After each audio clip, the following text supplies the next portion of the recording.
Well, alam mo, once na may makulong dyan, na non-bailable dyan, ay maglalaglagan lahat yan.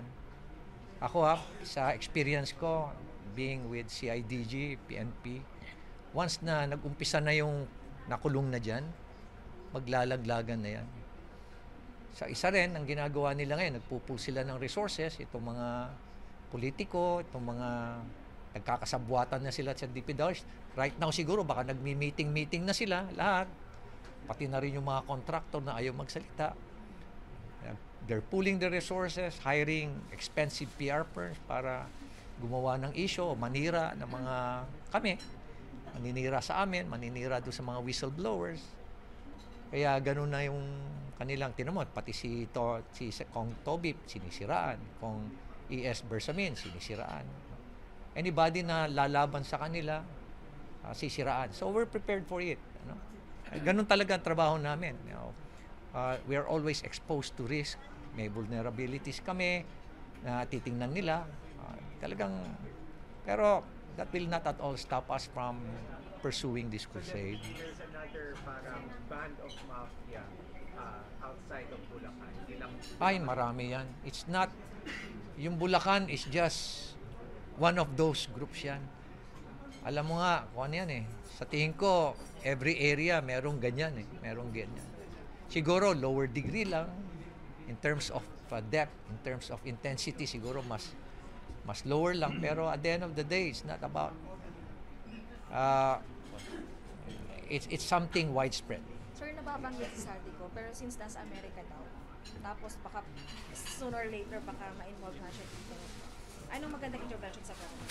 Alam mo, kung titingnan mo lang yung mga Sunwest, Hightone, at yung mga allied pa na mga companies, ilang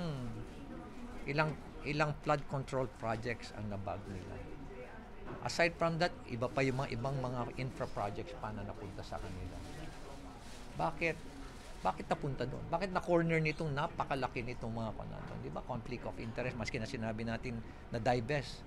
Tapos, tingnan mo yung mga substandard na projects. People in Bicol are complaining. Meron pa nga lugar dyan na nilagyan niya ng napakaraming mga solar lights na parang akala mo yung public road na yun, inapi niya, parang ginawa pa niya private road niya. Diba? If it's a highly organized syndicate, Mayor, sino yung head ng sindikato? Siguro hintayin na lang natin na magsalita.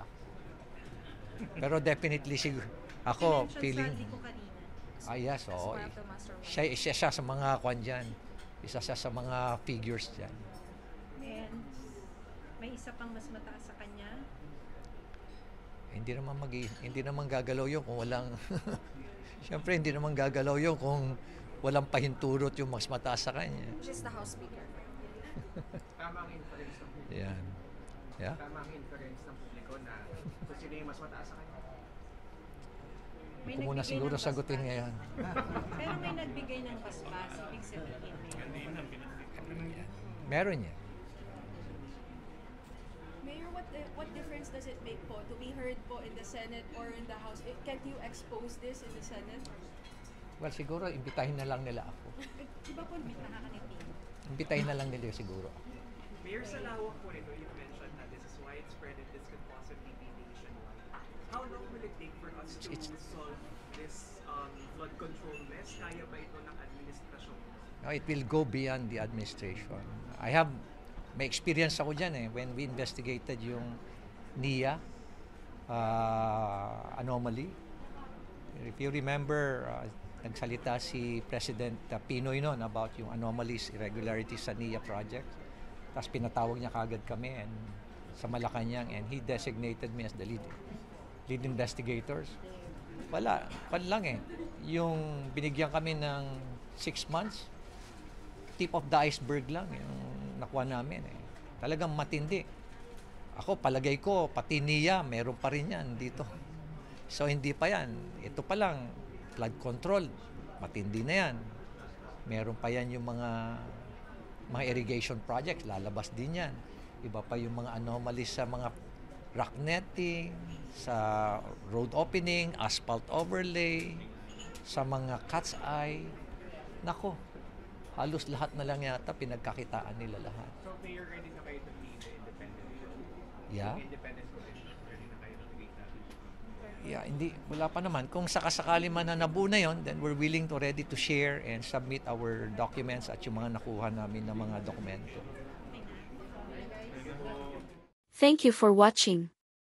Don't forget to like, share and subscribe for the latest hot news of the press.